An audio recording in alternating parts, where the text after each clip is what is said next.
J'ai découvert que j'avais du vaginisme il y a 5 ans et c'est grâce à un magazine féminin. What?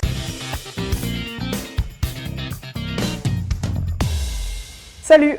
Moi, c'est Gwen et je suis concernée par le vaginisme. Alors, le vaginisme, c'est quoi? C'est une contraction involontaire des muscles entourant le vagin et qui rend la pénétration douloureuse, voire impossible, que ce soit par un sexe, un doigt ou même un tampon. Ça faisait des années que je souffrais de ça sans pour autant pouvoir mettre un mot sur ce qui m'arrivait. Pourtant, c'est pas faute d'avoir essayé. J'avais été voir une gynécologue pour lui demander plus d'infos, mais la seule chose qu'elle m'a conseillé, c'était de me toucher, alors que justement, c'était ça le problème. Super! Et puis un jour, révélation en lisant un magazine sur les toilettes, le vaginisme. C'était donc ça le problème. Et en plus, miracle, il existait peut-être des solutions. Suite à cette découverte, j'ai vécu 3 longues années de défilement de médecins. Gynécologue, sexologue, kiné, dermatologue, psychologue. Pour moi en tout cas, pas de résultat pour le moment. Et puis un jour, j'ai découvert la thérapeute qui a véritablement sauvé ma sexualité. Avec elle, j'ai testé le MDR. Cette pratique vise à désensibiliser le ou la patiente de ses traumatismes et ses fausses croyances. La méthode me convenait parfaitement. Mais c'est aussi et surtout les discussions qu'on a eues qui m'ont sauvée. Pour la première fois de ma vie, à 20 ans, quelqu'un m'expliquait qu'on pouvait avoir une sexualité sans pénétration et qu'il n'y avait aucune honte à ça. Elle m'a appris qu'il existait toute une série d'autres pratiques, comme par exemple les caresses ou le sexe oral. Spoiler alert, selon moi, c'est même mieux. Toutes ces discussions, elles m'ont totalement libérée de la honte et de la culpabilité que je ressentais. Cette injonction à la pénétration, elle m'avait pesé toute mon adolescence. Et puis, le sentiment de solitude aussi. Pendant des années, j'ai cru que j'étais la seule à vivre avec du vaginisme. Alors qu'absolument pas. Si seulement on pouvait parler librement, que ce soit du vaginisme ou des autres troubles de la sexualité, on se sentirait tellement moins seul. Cette petite particularité, elle m'a appris à faire attention à mes envies et à mon corps, mais aussi aux envies et au corps de mes partenaires. Le vaginisme, c'est aussi quelque chose qui fait prendre conscience de l'importance du consentement dans les relations intimes. Et ça ne concerne pas que la pénétration. Finalement, aujourd'hui, je peux affirmer qu'on peut avoir du vaginisme et une sexualité épanouie. Donc, parlons-en.